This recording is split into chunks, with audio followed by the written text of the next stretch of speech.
In this lesson, we're going to move a little bit away from the JavaScript, and I know the core focus of this course, of course, is JavaScript, but we do need to make some styling. And I am going to go through this rather quickly because I find that students oftentimes, they want to apply their own styling to the various elements on the page. So we've got our Start Game button, and we've created a button class for that, so a BTN class. So let's apply some styling and make this look like a button. So first adding in a border and give it a grayish color. Also the text align, center, padding. So most buttons, it's nice to have some padding on the buttons. Make the font size a little bit bigger and update the cursor. I usually like to use the pointer for buttons so that the user, when they are coming over the button, that they do see that this is something that is clickable and they can interact with it. Also the background color. So let's make it a red background so it really pops and stands out. And updating the color to be white. So the text color is going to be white. And you can see as you're designing, and this is a feature within brackets, that we can see the CSS is being applied. Also, I want to add in some interaction whenever they're hovering over the button. Let's add a border shadow or box shadow effect. So this will give this box shadow effect whenever we're hovering over it, and we can turn it red. So you can see, just save that. And when we're hovering over it, it's got a little bit of an effect to it. Maybe we need to do a little bit more. So update these to 3. So you can see that it's looking like it's more interactive when we're hovering over it. So you can change this as whatever your personal preference is. Now let's position the button, the start button. So we did also give it a class of start. So adding in some styling to that start where we can position it on the page. So setting the position. And I'm going to set the position to be absolute so that we can position exactly where we want to locate it. And a width of the button. I'm going to use percentages because I'm going to use percentages for the rest of the structure. And margin. So because it's absolute, I'm going to position it 20 pixels off the top and left using percentage, so 35%. So that will position it in the center because the width of it is 30. And left is 35, right is also by default 35, and updating the Z index so it stands out over the other elements on the page, so in case we have anything else. So the button is always going to be floating full center there, and that's the start button. And we still haven't added it in any of the functionality, and we're going to do that in the next case with JavaScript.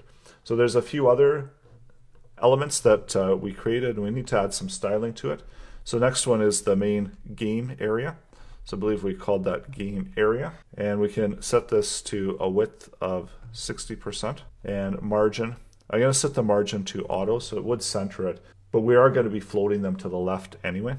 And border, and for now, so that we can see where the border of this particular box is, let's set the border of the box of the game area. And then going back into the index, just make sure that I've got all of the names proper. So that's that game area there. And with brackets, you can press on a Mac, Command E, and that will open up that particular element, CSS. So that is connected and proper. Next, let's update the cell. So the cells were the different columns that we want on the web page and applying the floats to those. So we'll just float those and float all of them left, so that we get them all aligned and showing up on the page. And we don't have any of the styling yet for the other ones, and you can see it's there's the game area, but we don't have any content in it. So it's very hard to see, but it is there. There's also the columns that we had. So these were the different columns that we wanted to set.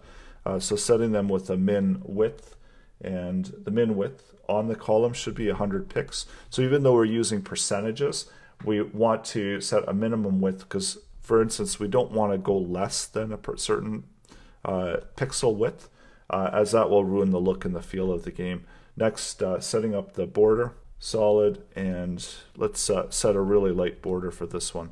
And we might remove those borders, so usually I like to add in the borders as I'm developing so I can actually see where it's located. And padding for this is going to be 0. Next, let's set up the side areas, and this is going to be the different side values that we have. So you can see that we've got the cells and then column and column. So those are the two columns that we have for the game area. And we're also going to select the main. So the main is that center gameplay area where we've got all of the content that's going to be presented there. So we're going to set a main height of 100 VH.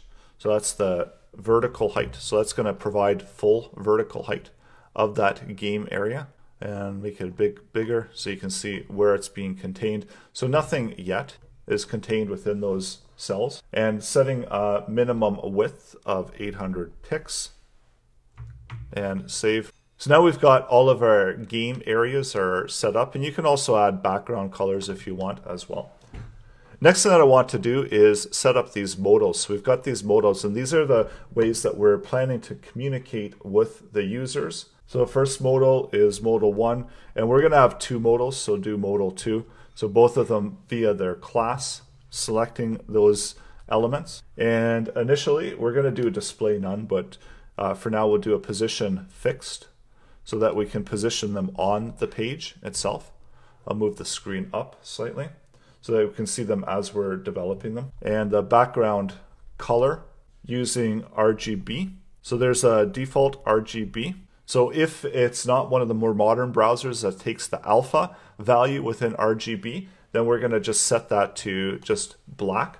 And if we do have the option to do some alpha versions, so we can do RGBA and provide 0.4 for the RGBA. So it's going to be the background of those modals, and width is going to be 100%. Height is going to also be 100%. That should have a 1 in front of that, so it's 100. So this will actually darken out that entire area that we can have for the modal pop-up. And left is 0, top is 0. So now you can see it's appeared, it's showing up. So this is what happens whenever the modal is visible. It's going to gray out the rest of the content on the screen, and that's what we want, because, and then we're going to put the modal content in kind of like a pop-up just above the modals, and add in some padding on the top so it's moved slightly down. And this is where the content of the modal will start. So we're adding in that padding and using Z index so that it goes on top of the other content so you can't click anything underneath it, and save. But now we can do the modal content. So modal content, and let's have a background color for this. Set it to E so that we can see that content. The margin is going to be auto, so it centers the content. Setting up a minimum height. So even if there's no content inside, it's going to be at least that high. Setting up some padding, do 30 pixels of padding so that the text is slightly inside. Usually I like to use 50% of the available screen space. And border radius, so slightly round the borders of that pop-up window. So now we've got both of those pop-up windows showing up, because both of them, remember, had modal content. The modals are going to be useful whether you're creating it within this game or within one of the other projects. You always need a way to connect with your web users. So this is always a good way with these pop-up modals, and they look way better and more modern than what you would see with the default alerts. So we also had the modal body and modal body 2. So this is the content area for the modals. And it just so happens that within this project we do have both of those, that we do have two modals. Oftentimes you can get away with just one modal. Setting the font size. So this is where the modal content is going to go. So we want this nice and readable for the users. And then lastly, we need to handle the different buttons. So we've got the buttons for the various modals. And we've got one of the modals underneath, which has the little X there. So they're actually stacked one on top of the other because we've got both of them and they're both positioned in the same spot. So let's do the deal first, and then we can hide the top modal and fix up and finish up the bottom modal. So doing the background color for the deal, and a nice green color is probably ideal for our deal. And then we've also have the other one that's no deal. So the no deal class, and do a background color for the no deal, and this one maybe should be red. So you can see that those are being presented. They both shared a class called offers, and so that means that within this class we can set a default width, and we can set some of these default parameters how we want this to look. So we can make them look like buttons, because this is something that we want the user to be able to click. So 50 pixels for the heights, and we'll do font size. I think we're turning them all rather large font, and this is something that you could revisit as well afterwards just to make sure that it is as you want. I'm going to do a display of inline blocks. So that makes a slight adjustment on the way it's being presented. Also the color of the font. So let's just turn this white, and text align center. So the text is center aligned. Add in a little bit of padding so it's not sitting right on the edge. And then add in a little bit of margin. So do a 3% margin. So the margin is going to be dynamic because the width is dynamic. So this should roughly center the elements. And there's a number of different ways that you can center those elements. Let's do something so the user knows that this is something that can be interacted with. So setting a color for whenever we hover. So it's a little bit off white, font weight.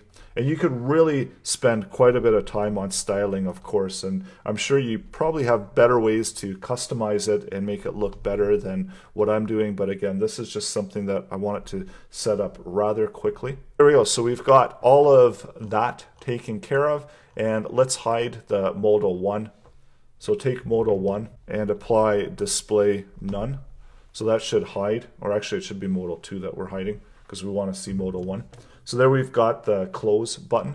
So we know on modal 1 we still need to handle the close button on it. So that was just with a class of close. And we can adjust the color of that so it stands out slightly more, and float it over to the right hand side of the page, because typically the close is sitting on the right hand side. And font size, so we might want to make this a little bit bigger so it stands out. So maybe font size 3 EM. And we can also do the font weight if we want. So font weight, and I'll just set this to bold for now so that we've got a nice big X so the user knows exactly where to find this X. And still on the close, let's set a hover function so the user knows that this is something that can be interacted with. Whenever they hover on it, it'll update the color of the font to be black. And text decoration, we're setting the text decoration to none. Pointer, setting the cursor to a pointer. So that gives us an option. We can see that it's more interactive now. And also maybe I'll update this to be red. So whenever we hover over it, it'll go red so that we can close it, and make this slightly smaller so it's more in line with the size of the text. So that looks good. And now what we can do, instead of just hiding the one modal, we're going to hide both modals because we don't want either one of them showing until we're ready to interact with them. And this is where the JavaScript is going to come in, where we're going to make all of the JavaScript create all of the functionality, where we're going to have these modals pop up, and also we're going to populate the game area, make the start button interactive. And this is the wrap up for most of the styling of the game, and we are going to have to make some tweaks and adjustments, so we are going to have to refer back to the CSS file a little bit in the later lessons, but for now we've got a good start and we're ready to start making the interaction. And usually this is the way that I like to do it, where I like to style it first, create the interaction with JavaScript so I can see which elements I'm interacting with and how I want them to interact, and then make some minor adjustments and tweaks to the styling, and then back to the JavaScript to create a finished product. So try this out, add in some styling, make it look nice. You don't have to follow the exact styling that I did. So make sure that you do have the structure where you do have these interaction points and these visible points for the player.